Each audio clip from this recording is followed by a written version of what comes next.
Bonjour à tous, bienvenue sur L'étoffe d'un chef. Sur cette chaîne d'histoire politique, vous trouverez une série de portraits d'hommes politiques, Hassan II, Saddam Hussein, Kadhafi, Tito et bien d'autres. Je vous invite à aller voir un peu tout ce que j'ai fait. Au programme aujourd'hui, quelqu'un de particulièrement détesté des Occidentaux de la fin du siècle dernier. Il a gouverné la Serbie de 1989 à 2000 et il est accusé d'avoir persécuté les Croates, les Bosniaques, les Albanais au cours d'une série de guerres. Excuse-moi de t'interrompre gaiement dans ta captivante introduction, mais juste une petite question avant que je m'endorme. Est-ce que tu peux me dire qui sont les Bosniaques, qui sont les Albanais, qui sont les Serbes orthodoxes de Bosnie, du sud de Sarajevo, qui a couché avec qui? Je suis un peu perdu au milieu de ce festival de peuples qui... Ah oui, alors si t'es perdu dans les langues, les religions, les ethnies en Yougoslavie, je t'ai fait un petit épisode très court et très mignon qui te donne toutes les connaissances de base que tu peux mémoriser, si tu le souhaites, pour comprendre un peu le bousin. Et même plus que ça, dans cette vidéo, je rappelle quelques faits historiques importants que les gens ont tendance à oublier, et que si on les oublie, ben, on comprend mal en fait les rivalités et les haines qui peuvent séparer ces différents peuples. Donc tu peux aller voir ça, et puis je précise aussi que j'ai fait une série de vidéos sur Tito, voilà, si tu veux commencer l'histoire par le début, pourquoi pas. Au programme aujourd'hui, Slobodan Milosevic.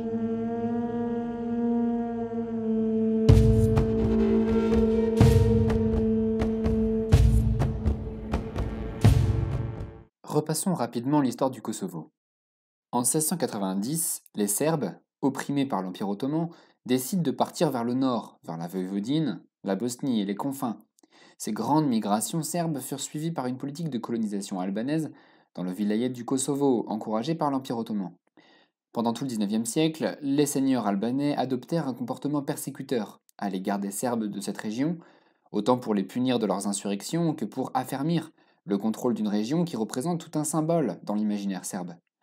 Ils y deviennent majoritaires à partir de 1900. Au XXe siècle, les rôles s'inversent.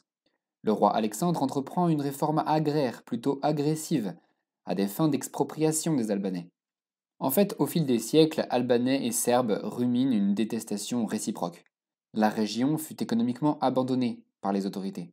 Tandis que les Serbes se sauvent en émigrant dans d'autres régions serbes, les Albanais, eux, s'enfoncent dans la misère. En 1974, le Kosovo devient région autonome, ce qui donne des pouvoirs politiques aux Albanais, notamment le contrôle de la police et de l'éducation. On les accuse d'en user contre les Serbes du Kosovo. Le fait est que la supériorité numérique des Albanais et le conflit entre islam et orthodoxie rendent les altercations presque quotidiennes entre les deux communautés. Ainsi, le patriarche Paul de Serbie, dont on reparlera, a lui-même été battu dans sa vie par des Albanais. En 1981, des étudiants albanais de Pristina génèrent des émeutes au cours desquelles ils demandent à ce que le Kosovo devienne une république.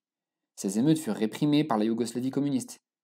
Contrairement à ce que dit une idée répandue, avant les années 90, les Albanais ne réclamaient pas un quelconque rattachement à l'Albanie.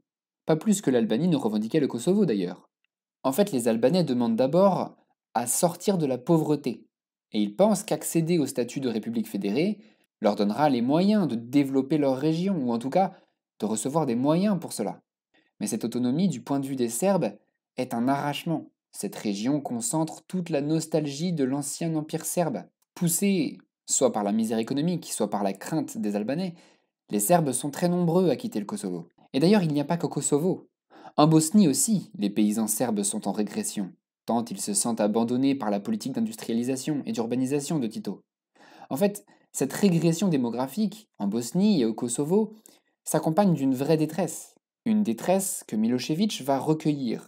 Mais à la base, on devait parler de Milosevic. Il sort d'où ce type en fait? Milosevic, à l'origine, c'est le président d'une banque de Belgrade. Ce n'est qu'un bureaucrate terne et sans humour, ennuyeux comme une chaussette, mais lui, il entend les plaintes des Serbes. Lors d'une manifestation fameuse sur le champ du Kosovo, le 24 avril 1987, où des manifestants serbes ont été battus par les matraques albanaises, il annonce aux Serbes qu'il ne les laissera plus jamais être battus de la sorte.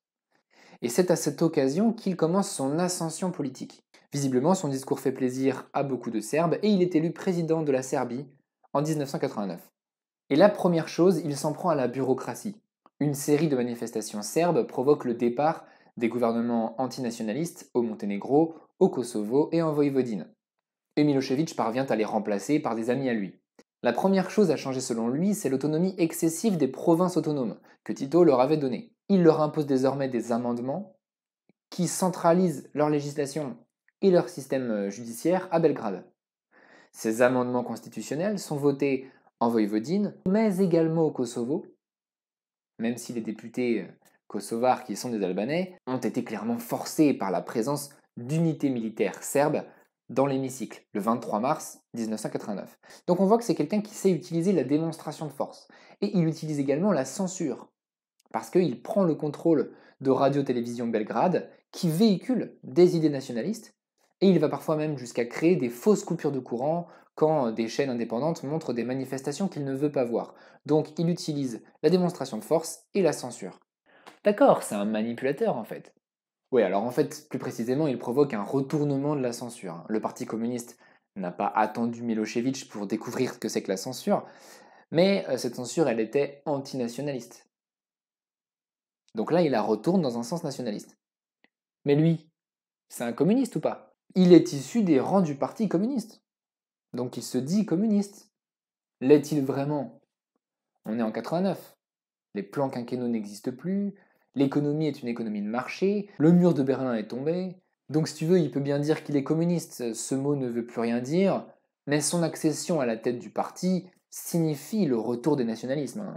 Mais maintenant, avant de tout lui mettre sur le dos, garde bien en tête que le nationalisme reprend chez les Serbes, oui, mais il reprend également chez les Croates, les Slovènes, les Macédoniens, etc. En 1991, la Slovénie, la Croatie et la Macédoine font des référendums d'autodétermination et annoncent leur indépendance. Ils font sécession. Et il va faire la guerre à tout le monde. Oh là là.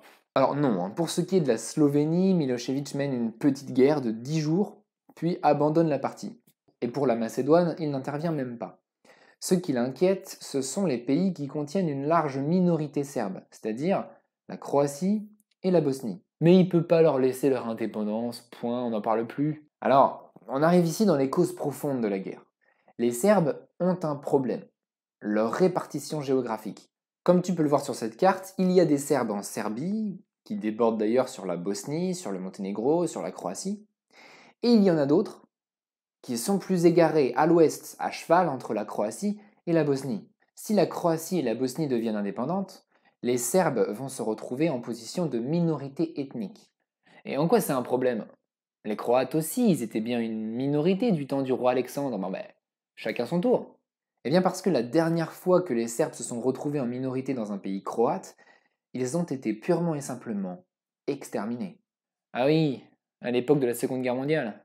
Non seulement la Croatie et la Bosnie déclarent leur indépendance, rejettent le système communiste, et ont élu comme président des hommes qui passent pour des ultranationalistes, mais en plus les minorités serbes de Croatie se voient refuser le simple statut de minorité.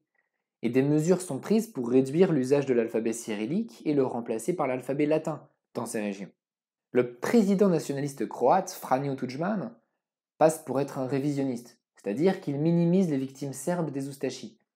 Et le drapeau qu'il choisit pour la Croatie arbore un blason à damier blanc et rouge, en mémoire des seigneurs croates de jadis. Ah, mais... Attends, ça me dit quelque chose. Ce serait pas le même blason que les Oustachis? Alors, c'est pas tout à fait le même, le damier rouge et blanc est inversé si tu fais attention. Ouais, bon, on peut voir ça comme ça. C'est comme si on mettait une svastika sur le drapeau de l'Allemagne. Personne confondra avec une croix gammée, c'est sûr. Oui, ce blason, qui correspond sans doute à l'histoire du pays, a semé l'effroi chez les Serbes. Ok, donc il y a la crainte du retour des Oustachis, et ces craintes sont justifiées? Pas forcément, Tudjman ne veut peut-être pas éradiquer les Serbes maintenant, mais il veut probablement les acculturer à la Croatie. L'identité serbe est bel et bien menacée sur le long terme. Inquiets, les Serbes décident de faire sécession et de constituer des groupes paramilitaires au moment même où l'indépendance est annoncée. Ces groupes paramilitaires reçoivent le soutien de Milošević. La guerre apparaît inéluctable.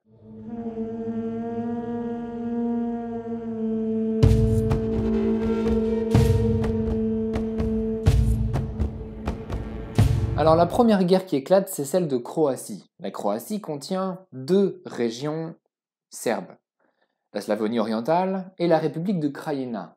Ce sont ces régions qui se soulèvent. Et dès le début, les Serbes révoltés se distinguent par des agissements surprenants. Leur premier souci est d'organiser un nettoyage ethnique de la région serbe. Nettoyage ethnique, tu veux dire un génocide? Non, je veux dire nettoyage ethnique. Nettoyer ici, ça veut dire nettoyer les régions serbes des foyers croates qui s'y sont dispersés. La Krajina est littéralement expurgée de la grande majorité de sa population croate.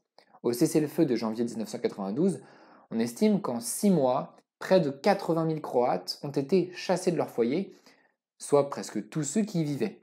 Ah ouais, ça va très vite. Ça va extrêmement vite. C'est parce que le nettoyage commence généralement par un massacre. On massacre des centaines de personnes, et puis les autres partent parce qu'elles ont peur. C'est pour ça que ça va très vite. Bien sûr, cela va entraîner des réactions. Et certaines régions croates vont se mettre à faire la même chose en sens inverse, mais dans une moindre mesure. Dans le même temps, l'armée yougoslave essaie d'intervenir depuis les zones où il y a une continuité ethnique avec son propre territoire.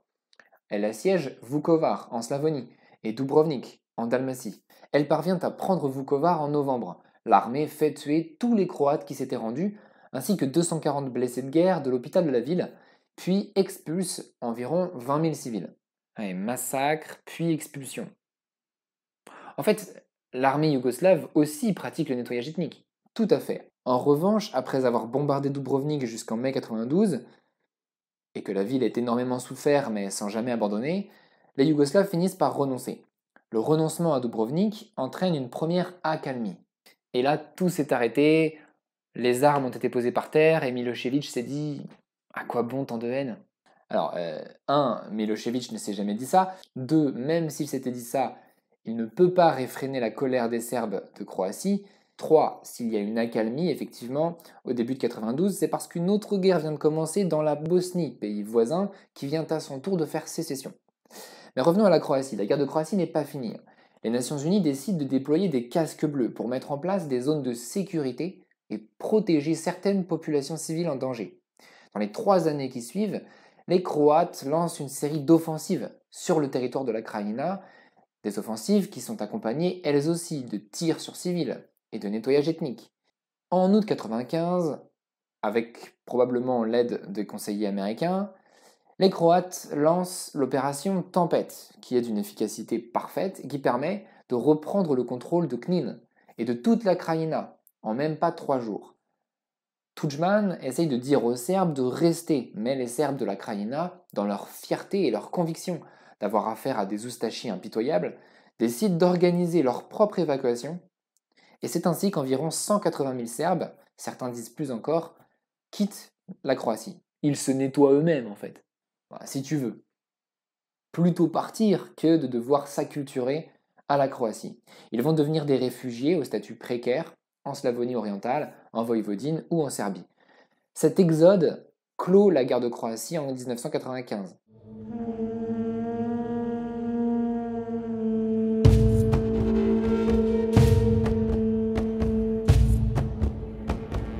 Dans le prochain épisode, nous allons parler de la guerre de Bosnie.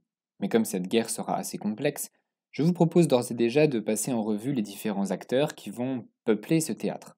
Vous allez voir que ça va prendre un peu de temps, mais c'est nécessaire. Le premier acteur s'appelle Alija Izetbegović. Izetbegović cherche à obtenir l'autonomie politique des Bosniaques, c'est-à-dire des musulmans. Contrairement aux Croates qui ont une identité nationale, les Bosniaques ont une identité religieuse.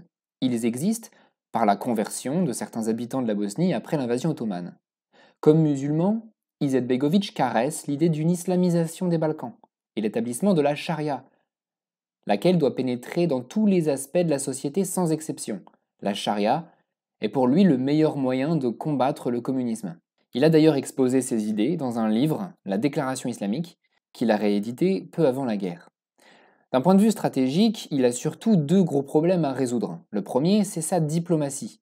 Alors, il est favorable au maintien des frontières de la Bosnie, mais ça, c'est son avis personnel. D'autres musulmans préféreraient une Bosnie plus petite, plus resserrée, mais aussi religieusement plus pure, composée de musulmans uniquement. Si Izetbegović dénigre cette option, c'est qu'elle laisserait trop de puissance aux Serbes. Et lui, visiblement, il désire la dislocation de leur puissance. Son deuxième problème, plus grave, ce sont les enclaves. étant donné l'éparpillement des musulmans, il serait important de protéger les multiples enclaves bosniaques enlisées dans les régions serbes. Il en existe surtout 4, Bihać, Jepa, Goražde et la plus célèbre, Srebrenica. Pendant toute la guerre, Izetbegović réside à Sarajevo, qui est une ville assiégée, ce qui ne lui laisse que peu d'opportunités pour protéger ses enclaves. Son incapacité à trouver une stratégie cohérente va lui valoir des haines à l'intérieur même de son camp. Les musulmans de Bihać, menés par Fikret Abdić, n'hésiteront pas à le combattre et même à lui infliger de sévères défaites en décembre 93. Alija Izetbegović ayant axé son combat sur l'islam, il a recours à des moudjahidines venus d'Afghanistan ou d'autres pays orientaux.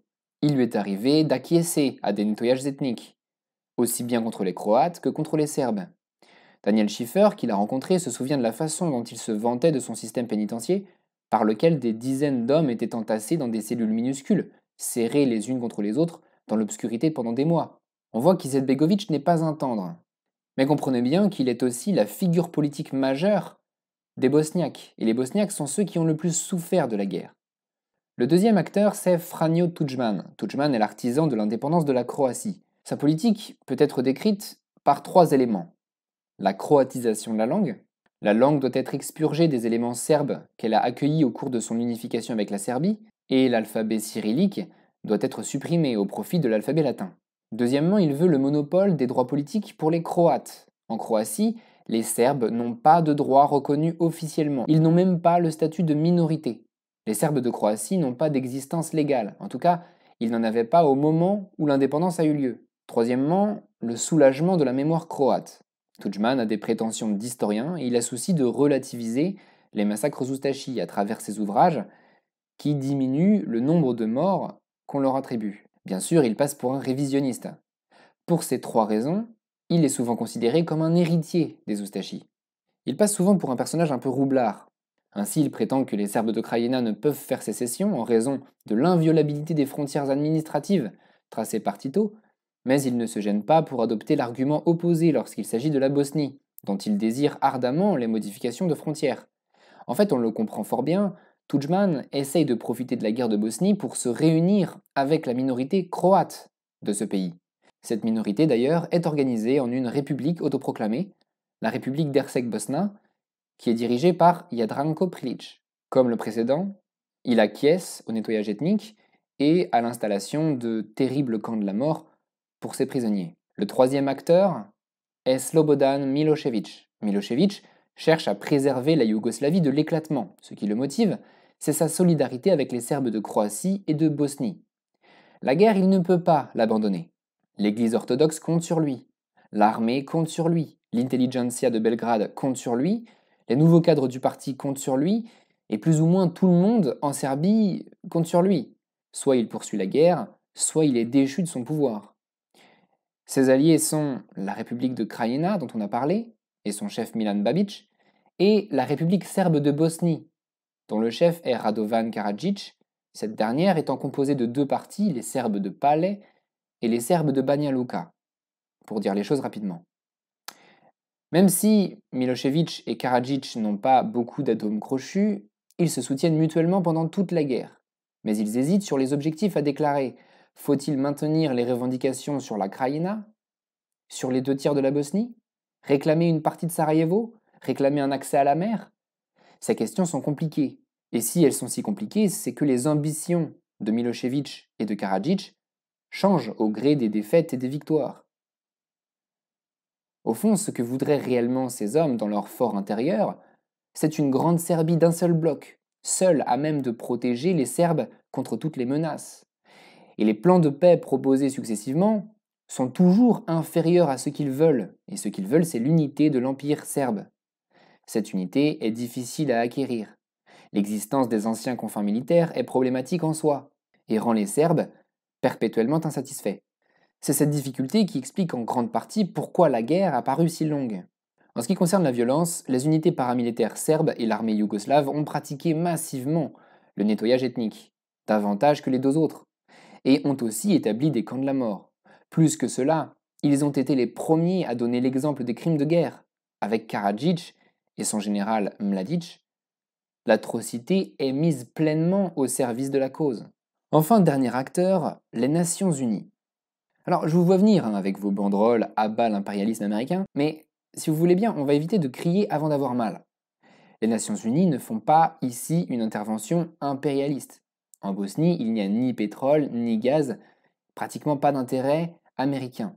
Les Nations Unies interviennent d'abord pour une raison beaucoup plus simple, c'est qu'il est difficile de regarder ces populations s'entremassacrer sans rien faire. Donc dans un premier temps, ils ne défendent pas des intérêts, mais plutôt des valeurs. Et encore, ils ont beaucoup de mal à se décider sur quel est le camp qui les bafouerait le plus, ces valeurs. C'est une intervention assez timorée, dans la mesure où on veut laisser plein champ aux acteurs pour qu'ils résolvent eux-mêmes la situation. Izetbegovic, Milosevic, Karadzic et Tudjman sont considérés comme des adultes qui doivent trouver eux-mêmes un moyen de mettre fin à cette situation. C'est clairement l'état d'esprit des Nations Unies au début du conflit. Un état d'esprit qui peut évoluer avec le temps. Maintenant que tous les acteurs sont en place, il est temps d'aborder la guerre de Bosnie. C'est ce que nous ferons dans la prochaine vidéo.